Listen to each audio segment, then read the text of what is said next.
She turned down an inheritance worth hundreds of millions, not for praise nor to prove her virtue, but to spare the monarchy from a looming financial scandal, just as King Charles was growing weaker under the weight of illness. For over 70 years, Princess Anne carried the burden in silence. She shielded the crown from disgrace, bore responsibilities that were never hers to begin with, and never once asked for glory in return. But the very moment she chose to sacrifice again, a quiet plot began to unfold. The handwritten letter etched in loyalty never reached the king. And the one who gained his trust in its place was not Anne, but Camilla. The palace started shifting. Names were quietly replaced, roles once shaped by Queen Elizabeth's legacy rearranged, and this time Anne's name was no longer among them. But she did not remain silent. With the instinct of someone who has spent a lifetime behind the veil of power, Princess Anne followed every altered trace, every bent signature, pulling back the curtain on a darker truth hidden deep within the royal household. Where was Queen Camilla in all of this? And why was the seat beside King Charles left empty during the most important national ceremony of the year? Beneath the glittering chandeliers of Buckingham Palace, where every stone whispers tales of power and prestige, Princess Anne grew up as a silent figure, overshadowed by the blazing spotlight of the monarchy.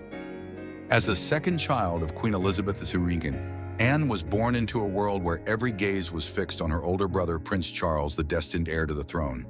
At just 18 months old, her mother ascended, becoming the eternal symbol of the British Empire. Charles the heir was molded by grueling lessons in duty, protocol, and honor. But Anne, she was left behind heavy velvet curtains in a realm where attention was a luxury reserved for the chosen. Anne's childhood held no carefree days racing through fields, no tender moments with her mother uninterrupted by urgent meetings or national obligations. Instead, she grew up in the cold corridors of the palace, where the murmurs of courtiers and the hurried footsteps of staff echoed endlessly. Anne learned early to observe, to listen, and to bury her emotions deep. While Charles was taught to lead, Anne taught herself to be a pillar, a steadfast beacon amid the monarchy's storms. In that solitude, Anne forged a will of steel and a heart of profound depth. She didn't crave the spotlight or dream of the throne. Instead, she chose to stand behind her brother, becoming Charles's silent guardian in his most vulnerable moments. In 1969, when a 21-year-old Charles prepared to deliver his first public address at Caernarfon in Wales, the weight of expectation nearly crushed him. Tens of thousands watched, cameras zeroed in, and the palace's demands bore down. Backstage, Charles's hands clenched, sweat beading on his brow. Anne, 4 years his junior, appeared like a calming breeze. Her blonde hair neatly tied back, her sharp eyes steady. She stood quietly beside him, saying nothing until Charles turned to her, his face etched with desperation. She flashed a smile, part mischievous, part reassuring, and whispered, "Just look at me, Charles. If my hands are clasped, you're doing fine. If I start fussing with my hair, well, pick up the pace." Those simple words, laced with quiet power, melted his fear. Charles laughed his first of the day and stepped onto the stage. Throughout the speech, his eyes darted to Anne, tucked in the shadows of the wings. Each time her hands clasped, an invisible surge of strength coursed through him. When the speech ended in thunderous applause, no one knew the historic moment belonged to the quiet sister who had carried her brother's fears. When Charles, at 17, was sent to Australia to study thousands of miles from the palace, Anne became his anchor at home. Each week, she sat at her oak desk in her private quarters, penning letters in black ink, sharing palace minutiae, their mother's favorite horse limping, a clumsy dignitary, shattering a wine glass at dinner, or whispers about a courtier's new beard. Those letters weren't just comfort, they were a lifeline tethering Charles to home across an ocean. Once he wrote back, "Anne, you don't know how much your letters mean. They make me feel like I'm still home, even worlds away." But their bond wasn't always seamless. Beneath the surface of her quiet support, a seed of conflict sprouted, rooted in their differing views on duty and honor. Anne, blunt and pragmatic, often clashed with Charles's approach to the pressures of heirship. She saw him at times lost in the image of a future king, neglecting basic human values. The tension peaked in the mid-1980s as Charles faced a firestorm of criticism after his marriage to Princess Diana crumbled. The world turned on him. Tabloids branded him a betrayer. The public idolized Diana, and even within the palace, whispers of blame echoed behind closed doors. And ever his rock didn't shy from confronting him. One evening at Highgrove House, as they sat by the fireplace, Anne locked eyes with Charles, her voice sharp yet caring. "Don't try to be a king before you're a decent man." The words cut like a blade through the fog in Charles's mind. More than criticism, they were a wake-up call, a reminder that a crown couldn't hide human flaws. Charles sat silent, his gaze lost in the flames, but deep down he knew she was right. He carried her words like a compass, yet they also sowed subtle strains between them. This small conflict hinted at a larger rift to come. Anne, fiercely loyal, always put the monarchy first, but she never hesitated to challenge Charles when he strayed. As he grappled with the throne's pressures and personal scandals, Anne stood as a beacon, though her light sometimes made him feel judged. Beneath her resilience, Anne harbored a quiet unease about the woman entering Charles's life, Camilla Parker Bowles. With her sharp instincts and devotion to the crown, Anne sensed that Charles's bond with Camilla would deepen the tensions between them. Their clashing views on duty and honor, coupled with Camilla's arrival, would ignite storms neither could foresee, pushing Anne and Charles toward a conflict that would shake the monarchy to its core. If Buckingham Palace is a dazzling stage where glamour masks backstage secrets, the clash between Princess Anne and Camilla Parker Bowles is a tragic drama unfolding in the shadows, where icy glares and whispers replace open declarations of war. To understand the roots of their feud, we must rewind to the 1970s, when Anne was a rebellious young princess, unafraid to defy convention, and Camilla was a faint figure in Britain's elite circles. In 1970, a 20-year-old Anne embarked on a romance with Andrew Parker Bowles, a dashing cavalry officer whose smile could melt any heart. Andrew, with his polished charm and effortless confidence, was a breath of fresh air in Anne's constrained world. With him, she wasn't just a princess bound by protocol. She was a woman who could laugh, argue passionately, and dream of a freer life. Their love, though fiery, remained private.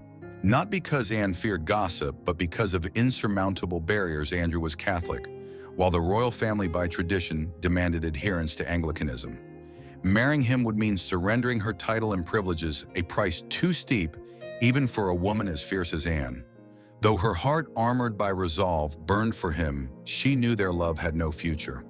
With barriers too high to cross, Anne and Andrew's romance ended in quiet regret.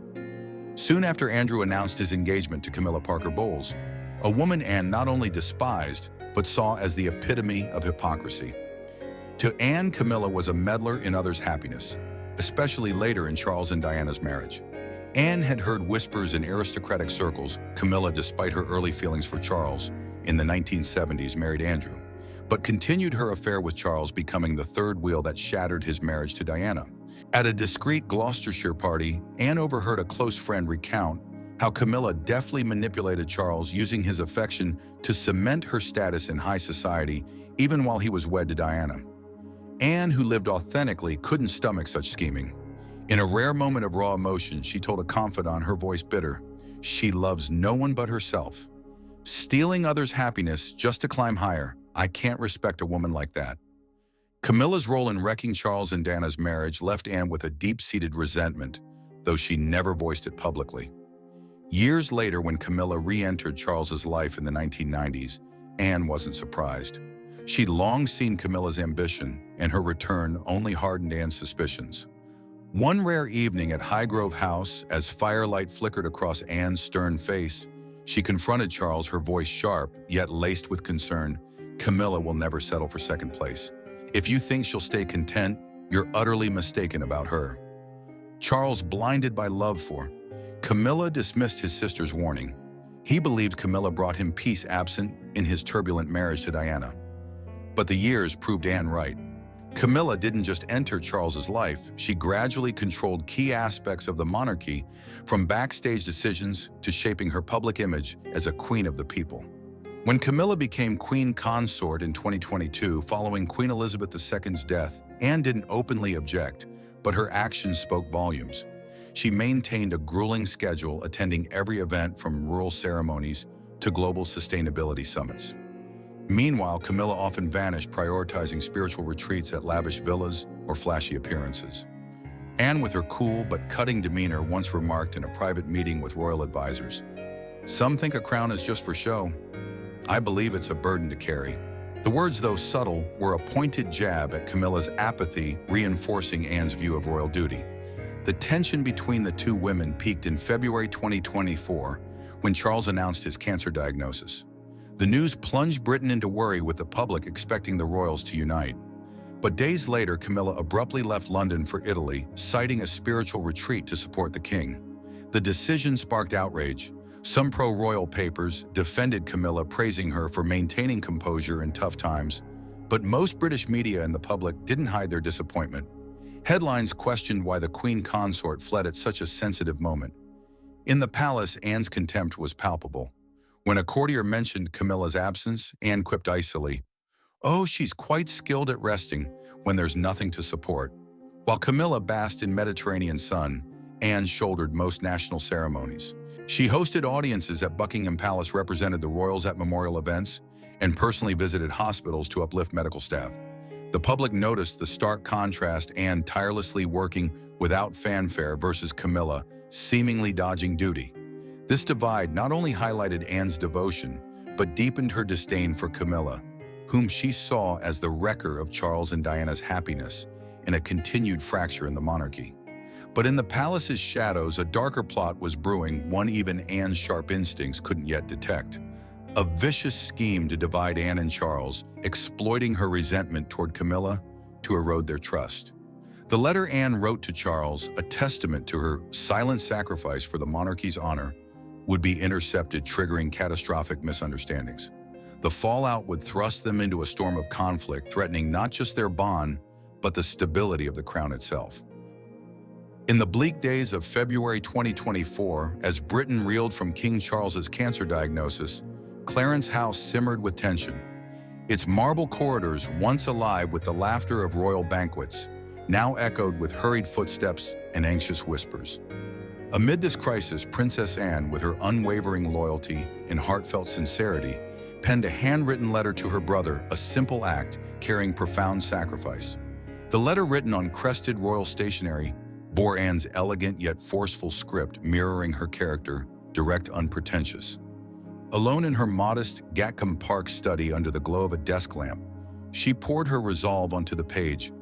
"Charles, I'm not writing this for attention. I want my name removed from Mother's inheritance list. I don't need that share. Keep the entire estate so the monarchy avoids taxes." Anne refused her inheritance share, knowing that accepting it would burden the monarchy with a massive tax bill, hundreds of millions of pounds.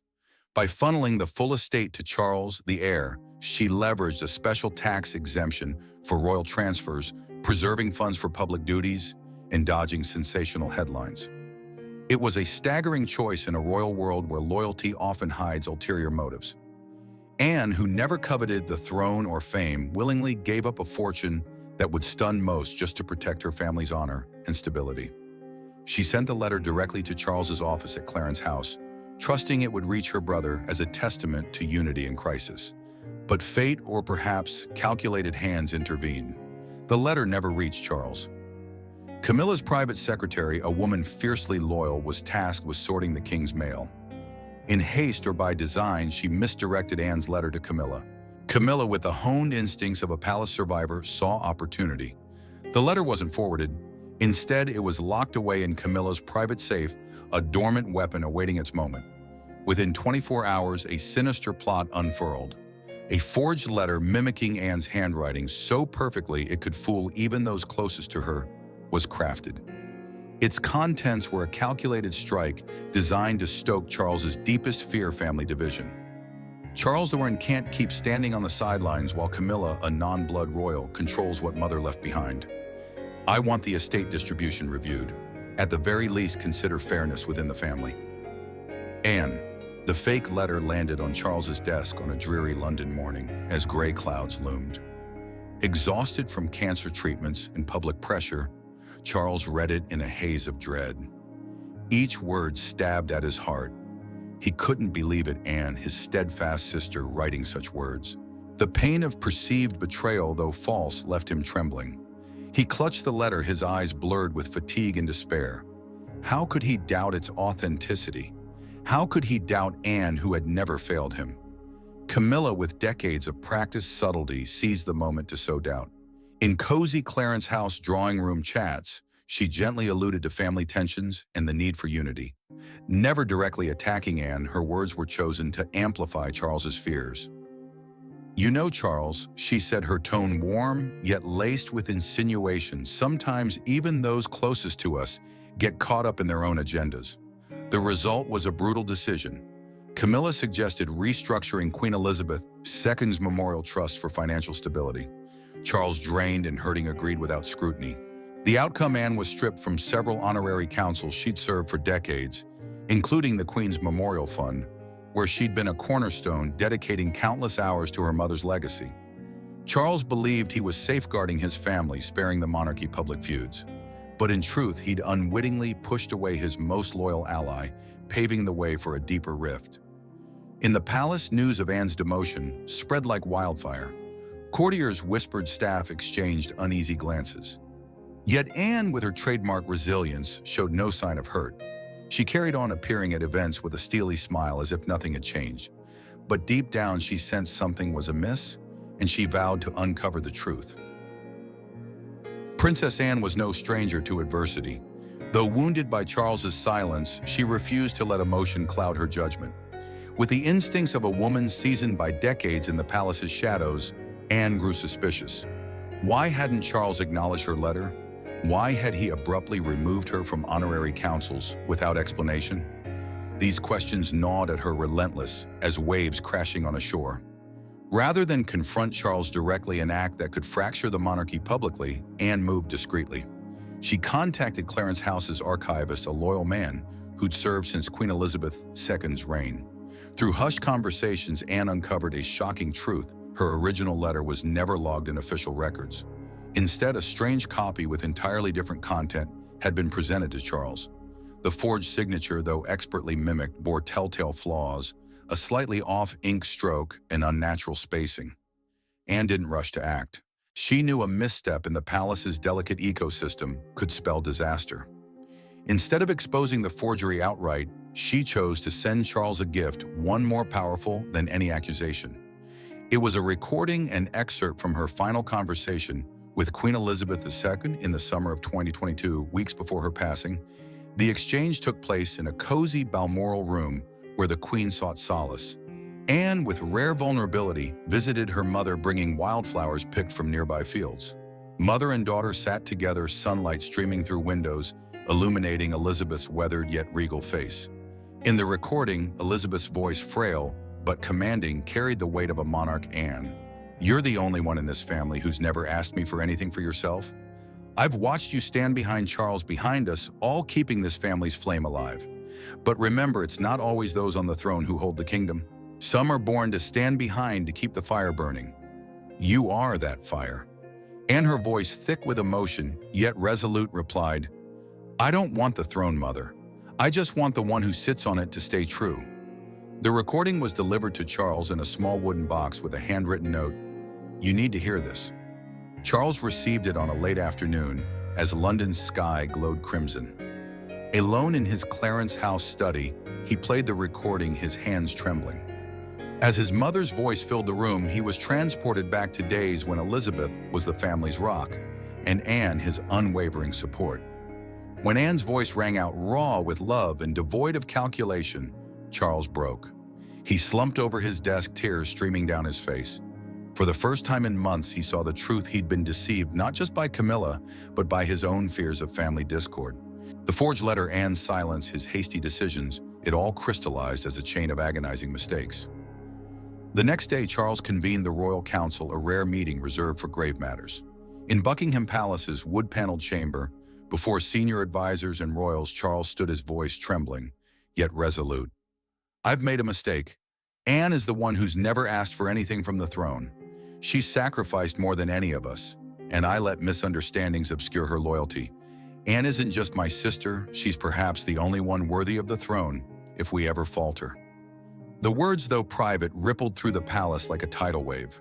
Courtiers bowed their heads, some visibly moved. Anne, long in the shadows, became the focus of reverence. But the story didn't end there. The truth about the forged letter and Camilla's role in the plot would soon erupt, unleashing consequences that would rock the queen consort and the monarchy itself. The storm hit fast and unforgiving, tearing through the polished facade Queen Camilla had spent years crafting.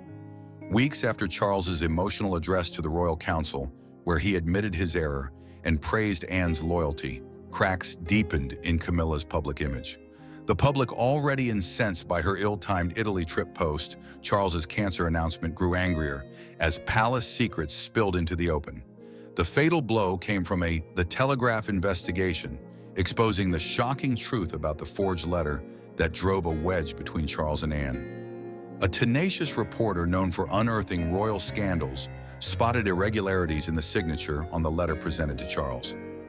Document analysts confirmed it. The signature, though expertly copied, showed signs of digital manipulation, a scanned forgery, not Anne's natural ink.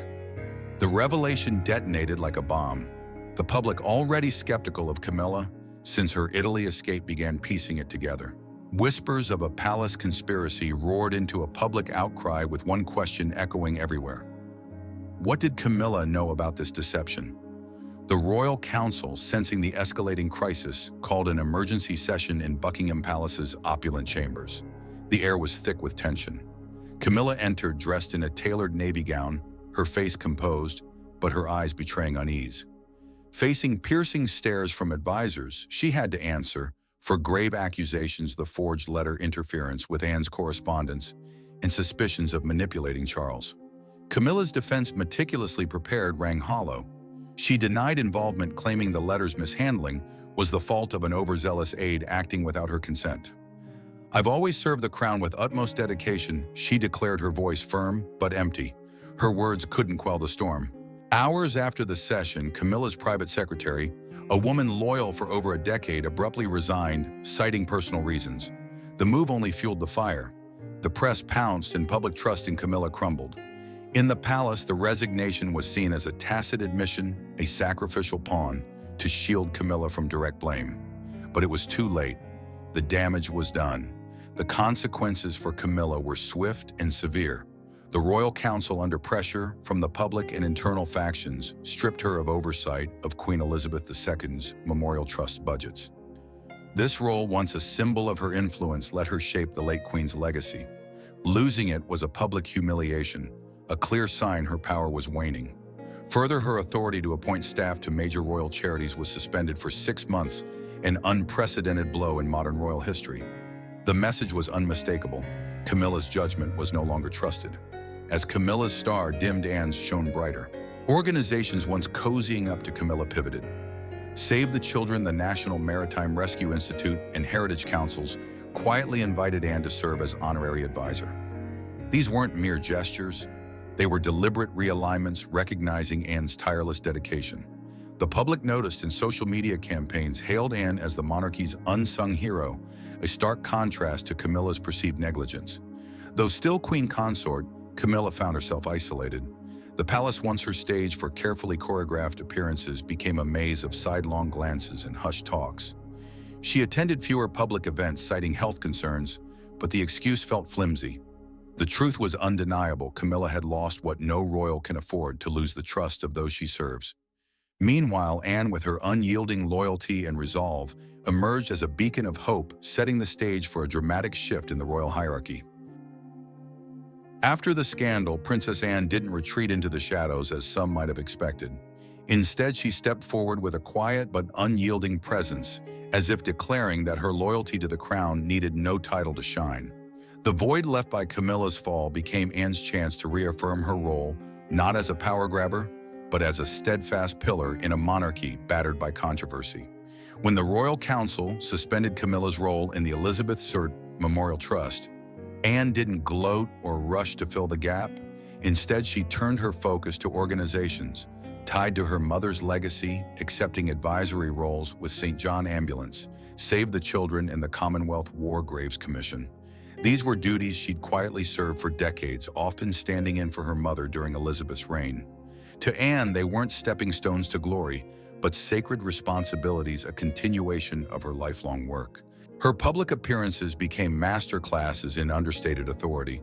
From national memorials for fallen soldiers to global summits on sustainable logistics, Anne was everywhere, her schedule a relentless testament to her work ethic. She spoke little, but when she did, her words carried the weight of sincerity.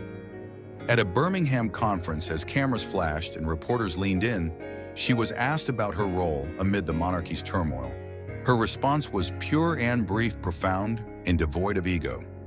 "A job doesn't lose its worth when the applause stops," she said, her voice calm but resolute. The quote hit headlines, spreading across social media, sparking a wave of admiration.